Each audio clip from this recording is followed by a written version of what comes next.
Hello there, this is Neil Fight from SUNY Fredonia. I hope everyone's doing okay. In this video I'm going to be talking about truth tracking theories of knowledge, and in particular the tracking theory due to the American philosopher Robert Nozick, discussed at length in his book Philosophical Explanations, although the theory was also proposed earlier by another American philosopher named Fred Dretske. And the idea is, you see a thermometer there, that knowers, people who know things, track the truth in much the same way as thermometers track the temperature. So if it's 10 degrees, the thermometer is going to say that it's 10 degrees. And if it's not 10 degrees, the thermometer is not going to say that it's 10 degrees. And Nozick's idea is that knowledge works in the same way. Just to take a couple of minutes of review here, we were discussing or thinking about a causal theory of knowledge, and this is the causal theory C star, defended by philosopher Alvin Goldman.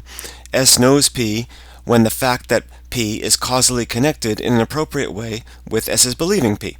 And according to Goldman, there are three types of appropriate ways of being connected. By perception, by memory, or with the believer properly reconstructing the causal chain between her belief and the fact that makes it true. And in our video, we're using Richard Feldman's epistemology textbook. Feldman argues against C star with this example, the Trudy-Judy case, where Trudy and Judy are identical twins. Our believer Smith sees one of them, but for no good reason forms the belief that he sees Judy. It's true. It's kind of luckily true for him. It's a case of perception, so it's an appropriate causal connection. And he reconstructs the causal chain between Judy's presence and the belief properly. After all, it is Judy whom he sees. He does know about Trudy, which is important to our intuitions about the example, but rashly discounts the possibility that she, Trudy, is the one that he sees. Okay, and the objection to C star, or Goldman's theory here, is that that theory implies that Smith knows that he sees Judy because his belief that he sees Judy is causally connected in an appropriate way to the fact that he does see Judy. Okay, but Robert Nozick has a diagnosis for why there is a failure of knowledge in this case. So the idea is that even though Smith's belief that he sees Judy is true, and even though his belief was caused by the fact that he does see Judy, Smith is not a truth tracker with respect to this belief. He's not like a thermometer with respect to this belief. And here's the rough idea. What if it hadn't been the case that he'd seen Judy? Okay, what if his belief that he sees Judy was not true? Well, then it seems that the most likely scenario in that case is that he's looking at Trudy instead of Judy, right? He would have formed that belief, but it would have been Trudy that he sees. So if Trudy had been the one that he's seen, he would have still believed that he sees Judy. Given the facts of the example, he sees one of these twins, he's going to believe that it's Judy. So if P had not been true, in other words, if the proposition that he sees Judy had not been true, he still would have believed it, and so the idea is that he doesn't know it. Nozick starts off by floating a simple truth-tracking theory, and then he's going to go through a couple of examples in good philosophical fashion and build up to what he takes to be the most plausible tracking theory, truth-tracking theory of knowledge. So here's the idea. Again, this is sort of a non-evidentialist theory of knowledge. The concept of evidence is not employed by this theory. In fact, really, the concept of justification, epistemic justification, is not employed by this theory. So here's the simple theory. We'll spend like 5 minutes thinking about it and get on to Nozick's version. So S knows P if and only if three conditions are satisfied. P is true, S believes P, so far we have the traditional analysis of knowledge, And S's attitude toward P tracks the truth value of P in this way, or in this sense. When P's not true, S doesn't believe it. So when it's not 10 degrees, the thermometer doesn't say it is. And when P is true, S does believe it. When it is 10 degrees, the thermometer says it is. If you think about this here, clause 3 is basically a clause that is asserting a kind of connection between 1 and 2. If you look at this, when P is true, S does believe it. The idea is, when 1 holds, 2 holds also. Okay, and this when here, it's a little bit philosophically controversial, problematic. This is supposed to be sort of what philosophers call counterfactuals or counterfactual conditionals. The idea is that, I don't know, suppose you throw me a fragile thing, like a vase, like a ceramic vase or something like that. You throw it to me, and I drop it. We might have asked, what would have happened if I hadn't dropped it? Well, the idea is if I hadn't dropped it, it wouldn't have broken, right? So it's that sort of thing. We're talking about what, or even if I dropped it, we might ask, what if I dropped it at a different angle or something like that? So we're talking about other possibilities that are sort of similar in certain ways to the actual way things are, but different in the ways specified. Okay, so when P is true, S does believe P. The idea is that in situations where P is true that are kind of similar to the actual situation, the believer is typically going to believe P. And when P is true, S does not believe P, is basically saying when S does believe P, P is true. So that's basically saying the arrow goes this way also. So when 1 is satisfied, 2 is satisfied, and vice versa. And this seems to get that Judy case right. Smith believes that he sees Judy, let's call that P, which is true, so 1 and 2 are satisfied. But if P were false, in other words, if it were false that he sees Judy, he would still believe it. He would see Trudy, and he would still believe it. So he doesn't know it. He doesn't track the truth according to clause 3 of this analysis. Moreover, the tracking theory has the advantage that the causal theory has in Gettier cases without having these Trudy-Judy style objections. And the idea is, here's Smith believing that there's a sheep in the field on the basis of his perception of that fake sheep. And we could ask, if there weren't a sheep in the field, would he still believe it? Well, if there were not a sheep in the field, then if it were false that there's a sheep in the field or not true, this thing would be gone, right? But if that thing would be gone, he would still believe it. He would still believe that there's a sheep in the field. So he's not a truth tracker in the relevant sense. So TT gets at least this Gettier case right. Smith would still believe that there's a sheep in the field. This is our target proposition P, even if it were not true, as I just demonstrated. So according to the theory, he does not know it. Condition 3 of the account of knowledge, the theory of knowledge, is not satisfied. So this is a promising non-evidentialist theory of knowledge.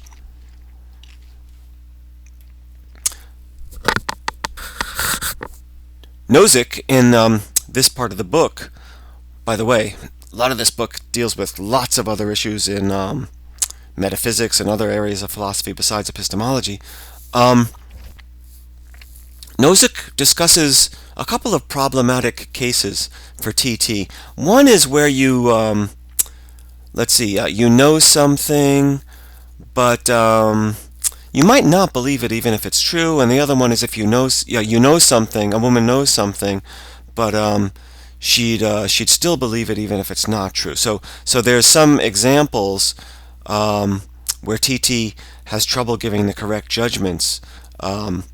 When someone knows a proposition, even though their attitude doesn't track the truth in the sense of condition 3, as specified by TT. So I'd like to run through those for a couple of minutes, and then we'll build up to Nozick's theory. So here's the lucky knowledge example. It's example 5.5, and this is on page 87 of the epistemology book. I'll just read the example to you. I have it sort of highlighted in my green thing there. So there's a woman named Black. Black is hard at work in her office. From time to time, she looks up from her desk and computer to stretch her neck. On one such occasion, she happens to glance out the window toward the street. Just at that moment, she sees a mugging on the street. She has a clear view of the event. She is a witness. Okay, so this is lucky knowledge in the sense that Black knows that there was a mugging on her street, but she happens to have this knowledge because, out of, in some sense, luck. She just happened to look out her window at that point in time. Okay, and we might imagine that her view is something like this. She sees part of the street out there. Maybe that is the mugger walking away after the victim ran away. Something like that. Whatever. This is a Creative Commons public picture. The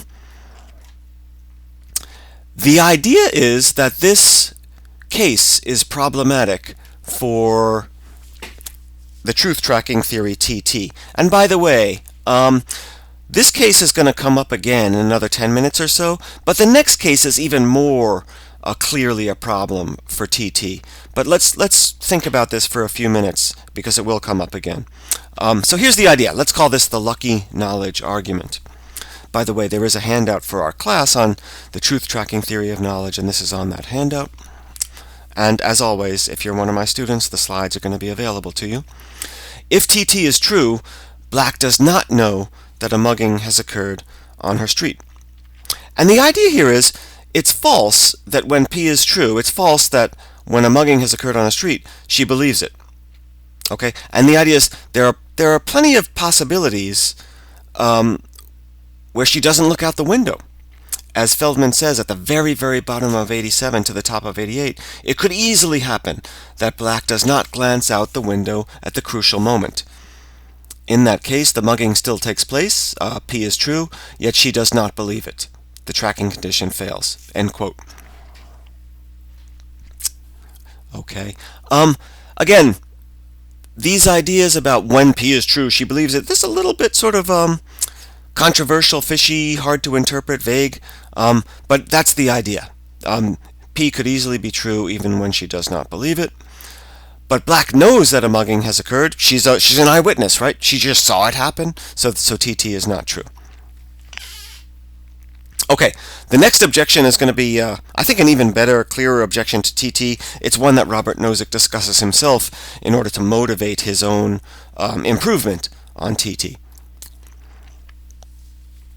This is example 5.6, the grandma case, near the top of page 88. So here's the book, the example. Old frail grandma sees grandson Johnny playing happily before her. We could imagine that she's visiting Johnny's house. She knows that Johnny is well and playing happily. But suppose Johnny were sick. The family would tell Grandma that Johnny is well and playing happily, but that he's doing this at a friend's house. They don't want to make Grandma worry. So if Johnny were sick, she would still believe that he's well. You can pause, obviously, and wrap your mind around the facts of this example. Very simple example with some basic facts. Underneath the example itself, I've underlined two key facts. Number one, that Grandma does not track the truth. She would still believe that Johnny is healthy, even if that were false. So according to TT, she doesn't know this. But number two there, she does know this. She has knowledge. And that's going to basically be our modus tollens argument against TT here. Speaking of which, Grandma's argument against TT. If TT is true, then Grandma does not know that Johnny is happy and healthy. And again, the idea here is condition 3 is not satisfied. It's false, in this case, that when P is not true, when Johnny's not happy and healthy, that Grandma does not believe it. She would still believe that he's happy and healthy even if he's not, because if he's not, his parents, her son or daughter, and the parent and the spouse would tell her that he's well, just doing it at a friend's house. Pretty simple, I hope. But she does know that Johnny's happy and healthy. In the example, she sees Johnny, she talks with him, she knows that he's healthy. So TT's not true. Okay. This, as I kind of suggested, is a clearer counterexample to TT. And Nozick's solution here is that to be a knower, to know a proposition, is not just to track the truth in the sense of condition 3 of TT, but it's this. It's to track the truth when you use the method that you actually used to form the belief. In this case, Grandma's method was something like looking at Johnny. Okay, so here's Nozick's diagnosis of why, from the truth-tracking perspective, Grandma does know that her grandson Johnny is happy and healthy. Okay, so let's let P here be the proposition that Johnny is happy and healthy. And the idea here is, if P were false, Grandma would use a different method for forming her belief. Grandma's actual method is looking at Johnny, but if P were false, Grandma would use a different method. She would use the method of testimony from Johnny's parents, right? Telling her that he's happy and healthy. So what Nozick wants to say is we should look at it like this, and I'm going to show you the theory that's going to be a generalization from these. Okay, so P's true. Johnny is, in fact, happy and healthy in the example. Grandma believes it. That's true. She uses some method to form her belief. She's looking at Johnny.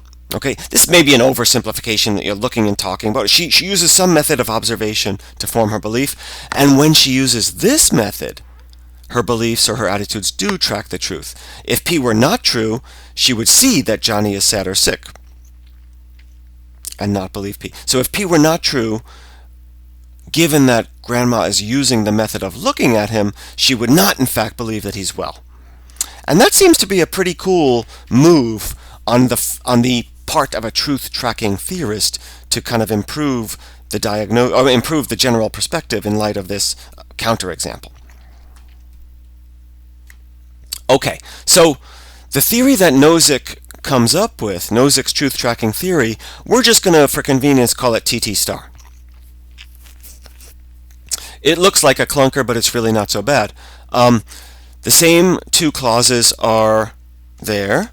And the idea here is you know P, when it's true, you believe it, and you use some method M to form your belief. That's going to be true in every case. Every belief is formed by some method. And the idea is you're a truth tracker when you use this method.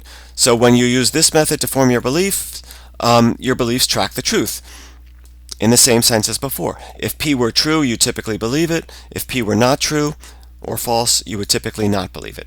And this theory correctly implies that Grandma knows because Grandma uses the looking method, and when she looks at Johnny and if it's true that he's happy and healthy, she typically believe it. And if P were false, again using the looking method according to clause 3 here, she would not believe it. Okay, so this theory correctly implies that Grandma knows that Johnny's happy and healthy.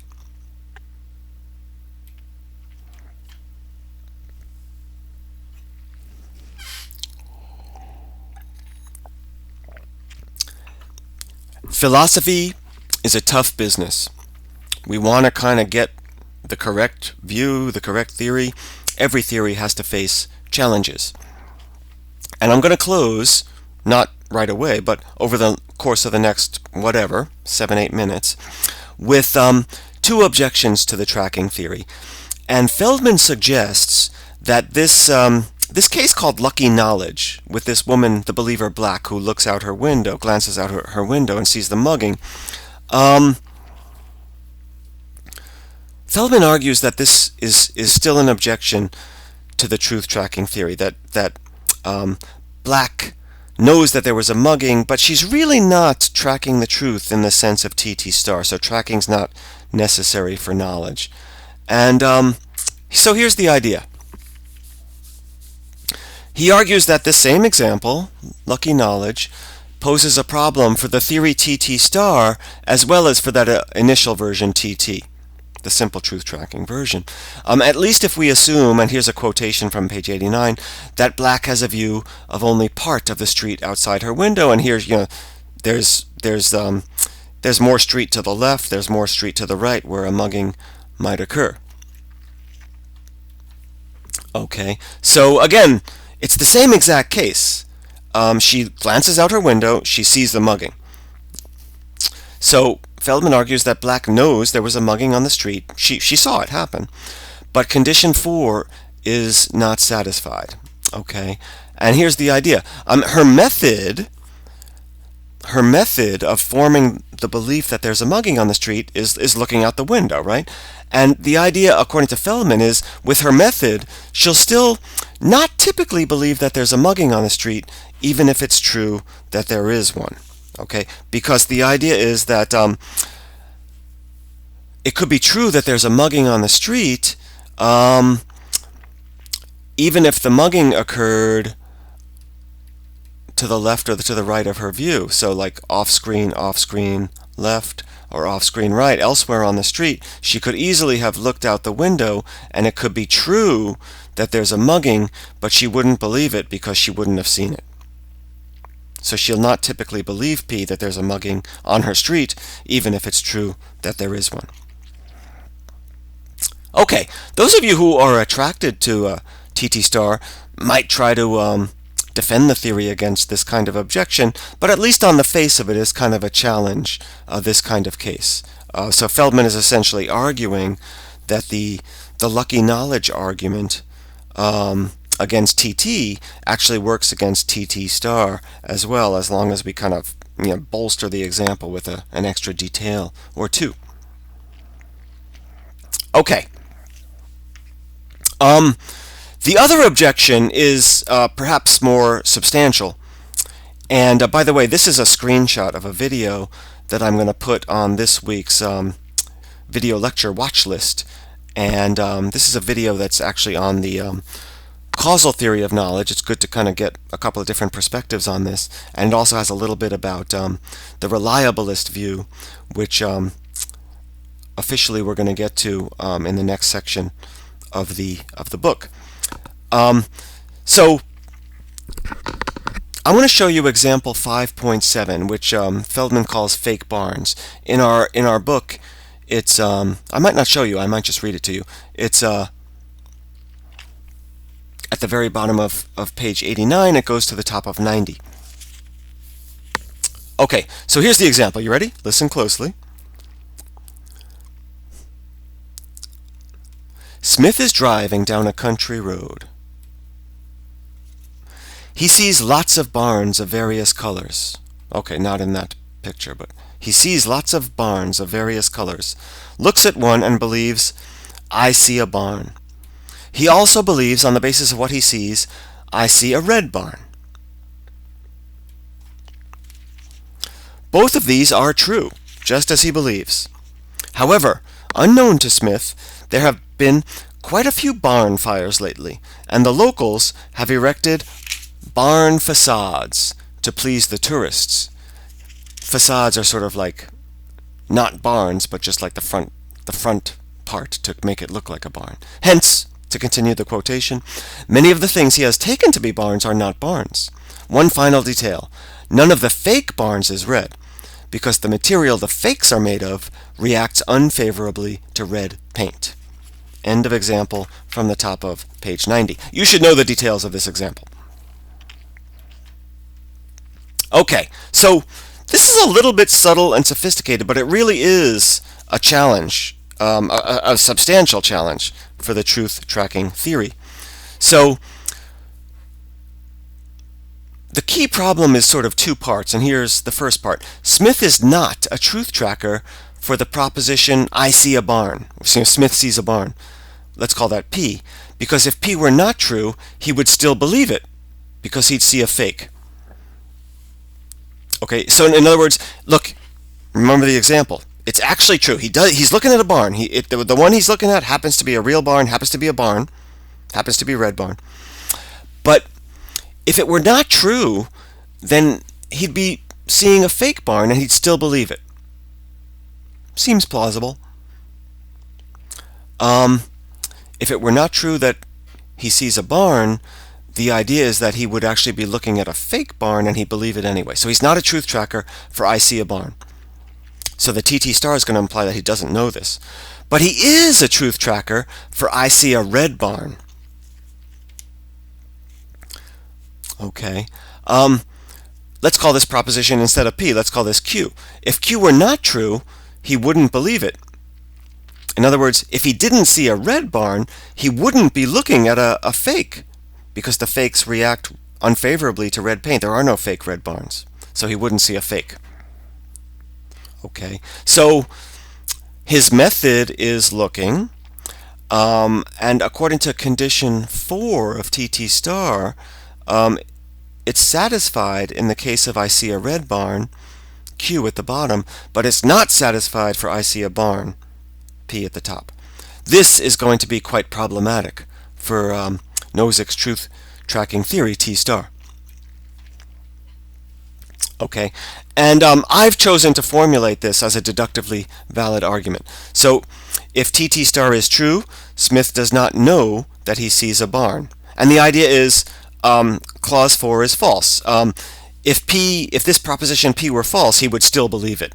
Okay, the reason he would still believe it is that he would be looking at a fake barn, so he'd still believe that he's looking at a barn.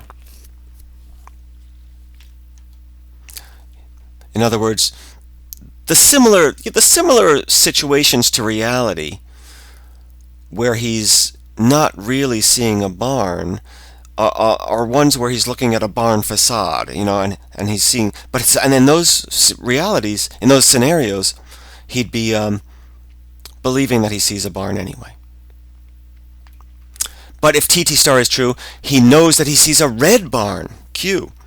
Okay, and the idea here is, well, he satisfies the tracking condition there. If he didn't see a red barn, in other words, if Q were false, he wouldn't believe it. He wouldn't be looking at a fake one. So he wouldn't believe he's looking at a barn, and hence he wouldn't be believe that he's looking at a red barn.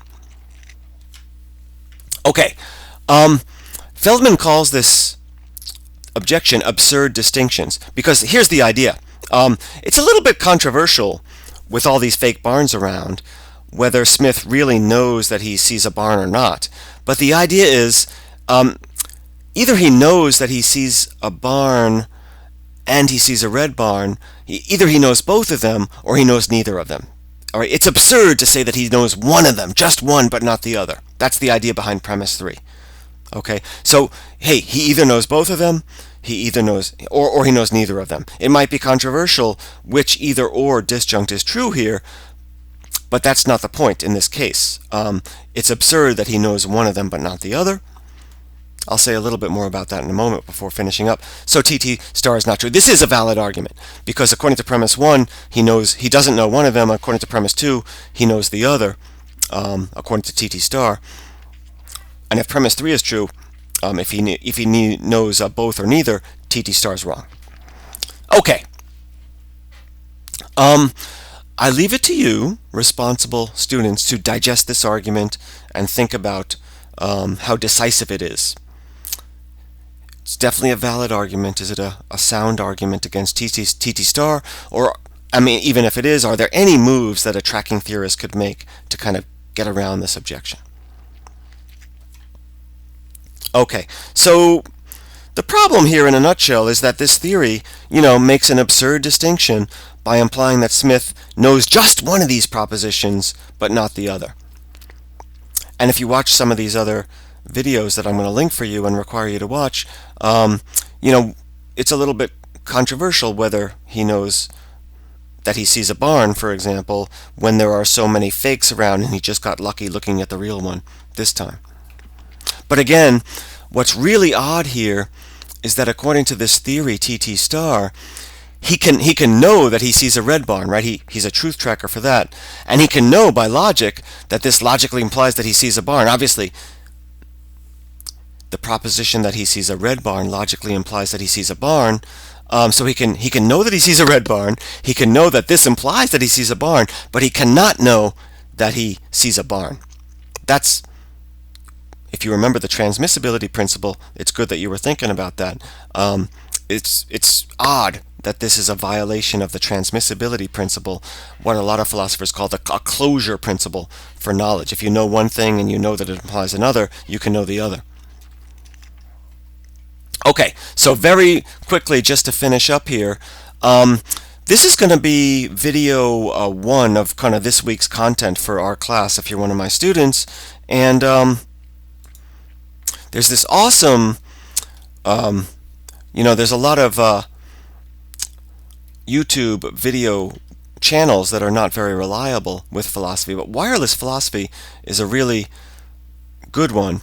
And I'm here on their playlists here, and they have a Introduction to Epistemology playlist. Okay, and I'm gonna link for you a couple of their videos here. One of them is narrated by a philosopher from the University of Toronto, I think. Whoops. Yep, Jennifer Nagel, her name is. Let's see. Oh no, let's see.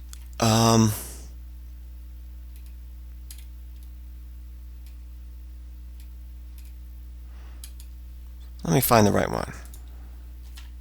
Okay, yeah, they changed the titles on me recently. But yeah, I'm gonna link to this one. If you look very carefully here, you probably can't see it.